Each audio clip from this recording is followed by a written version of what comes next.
Mitch, Hmm? gabi na, pwede ako makitulog sa apartment mo. Okay lang ako, Sofia.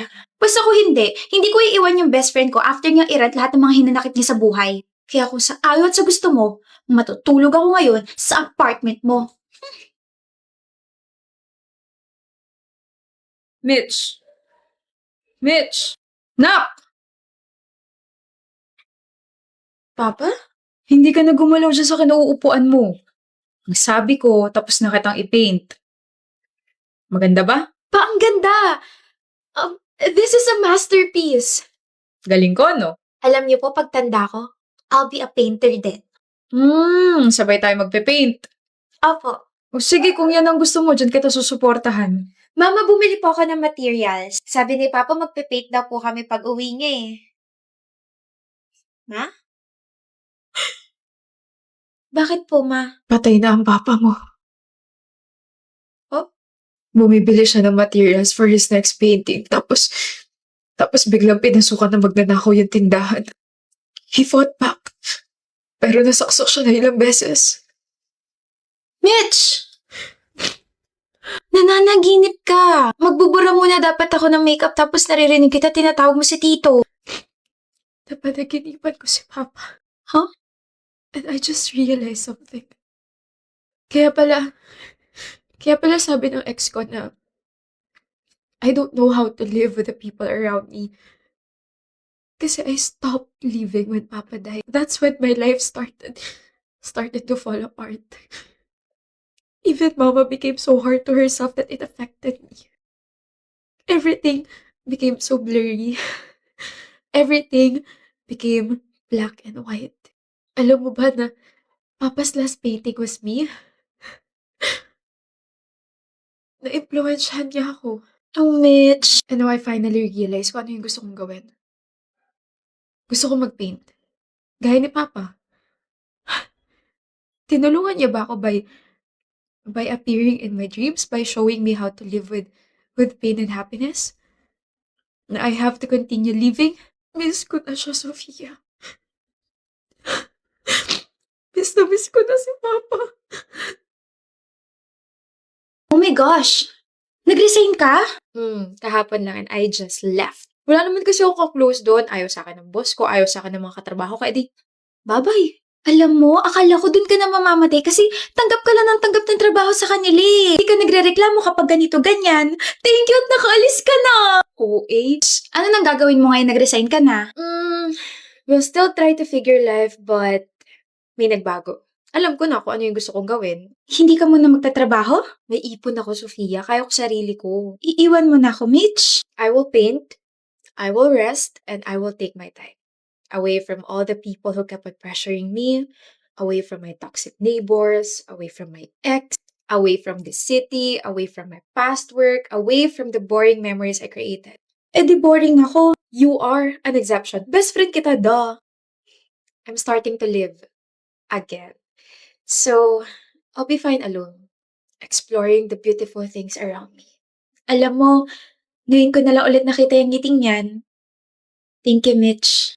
For what? For being alive up until now. Enjoy ka and please don't hesitate to call me.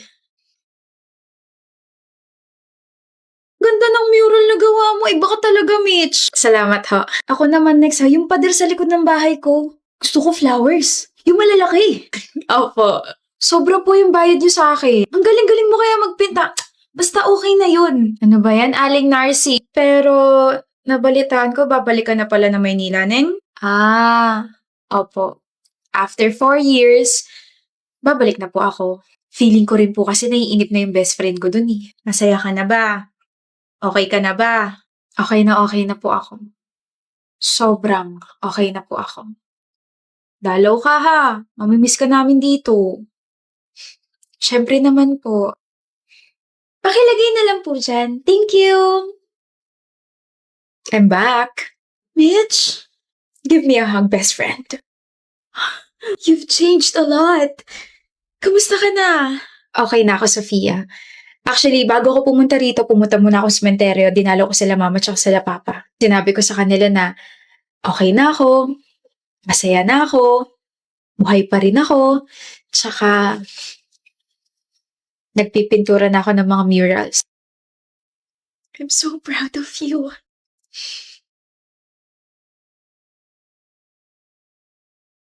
Hi, Ariza!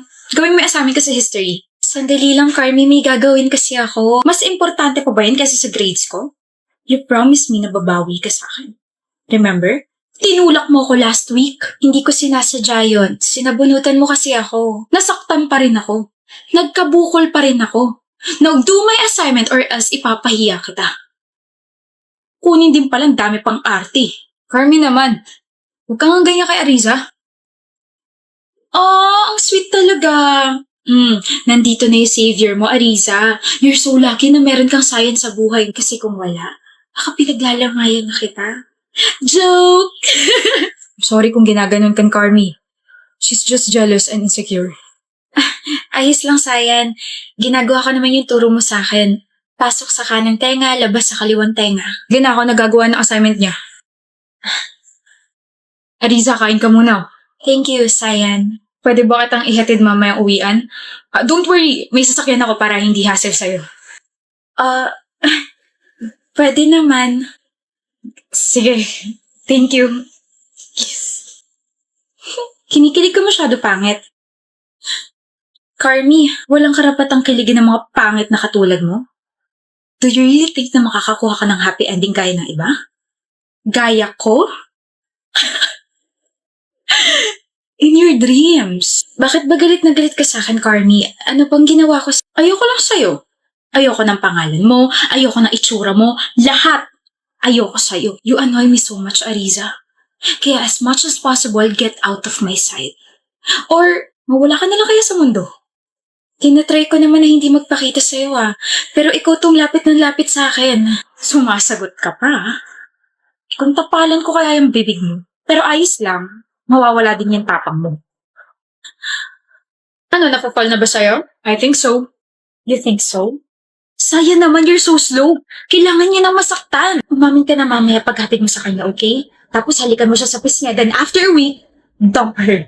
Babe, kailangan ba talagang ihatid siya? Diring-diring na ako sa kanya eh. Naiisip ko palang halikan ko siya mamaya sa pisngi. Feeling ko ina-allergy na ako. Just do it. Pagtiisan mo na lang siya tapos mag-alcohol ka na lang. Basta ang goal natin is to play with her feelings. Nakakairita siya eh. Oo na po.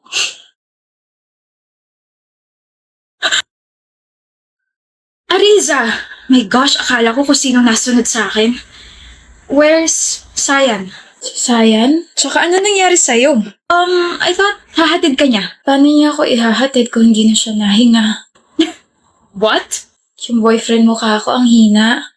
Sinaksak ko lang siya ng ballpen sa leeg, patay agad. Nandun siya sa sasakyan niya. Hinihintay tayong dalawa. Don't worry, magaling ako mag-drive. Are you serious right now? Ariza, what the heck? Gusto ko lang naman sumaya. Bakit kailangan niyo sirain yun? So the title of that story is When We Were in College. The genre is mystery thriller. Characters Ariza, Sayan, and Carmi. That's the book that I want you to publish. Ano kabaliwan to sinulat mo, Ariza? Do you really think that we will publish this? Miss Carmi, I deserve this. Please, I've been writing that book since we were in college. Isa pa, ang ganda naman ang story na yun Maganda.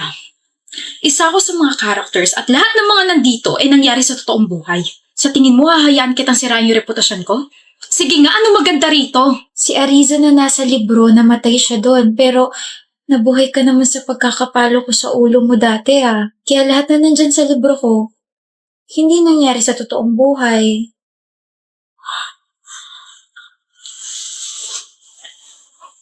Get out! Get out! Carmi, you will publish my book. Ayaw mo namang matulad kay Sayan 5 years ago, diba? Si Sayan?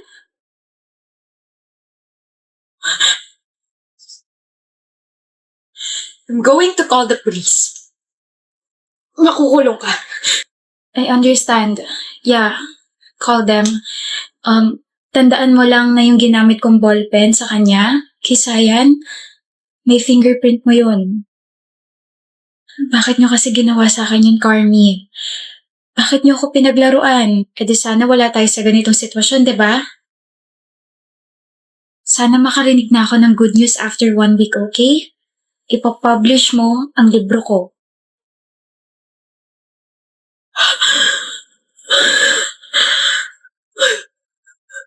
Nagsisinungaling ka. Sinasabi mo yung mga words na yan habang nakatingin sa gilid ko. Para ka talagang tanga.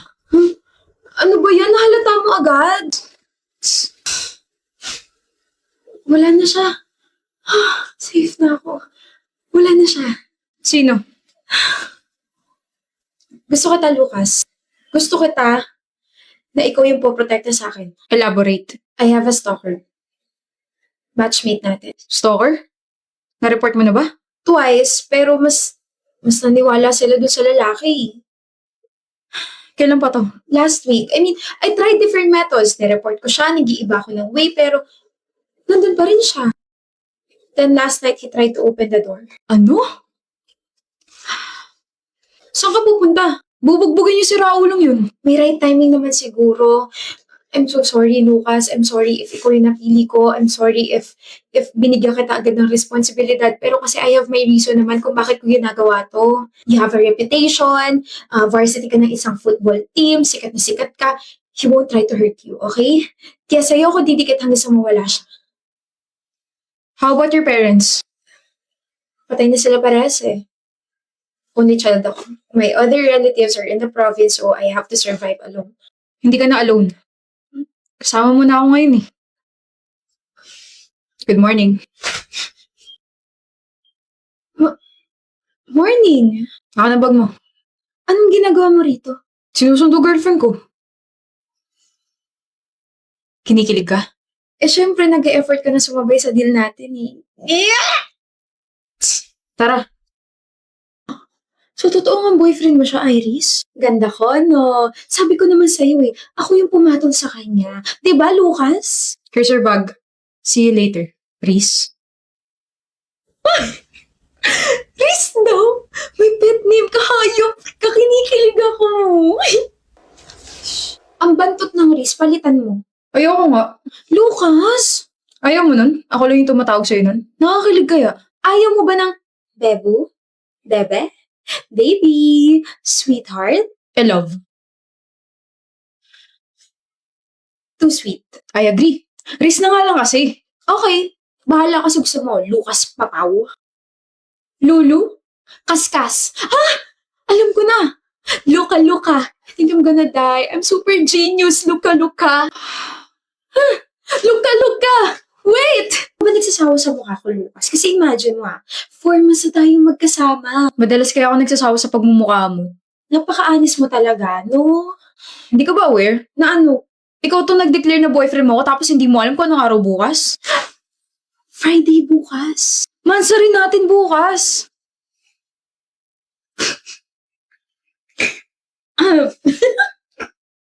Bakit ka natatawa? Hindi naman ako aware na doon romantiko ka pala. Monster ko pa nalalaman dyan. Well, I'm just helping you. So, O di wag. oo na, magse-celebrate na tayo. Ikaw nag-iiba na yung trato mo sa akin Delikado ka na. Ewan ko sa'yo. Hindi ka pa uwi? Mag-lock ka ng pinto Oo. Mag-double lock ka, mag-triple lock ka, huwag mo sayangin yung mga lock na binili ko para sa'yo, magsara ka ng windows, tapos magtabi ka ng pamalo sa side table mo para kapag may nakapasok dito sa apartment mo, mapoprotektahan mo yung sarili mo. Hindi. Dito na lang kayo ako matulog. Umuwi ka na nga, Lucas. Date mo ako kapag matutulog ka na Oo na, love. Anong love? Sa asta mo kasi parang tayo na talaga eh. Sige na, umuwi ka na. Ingat ka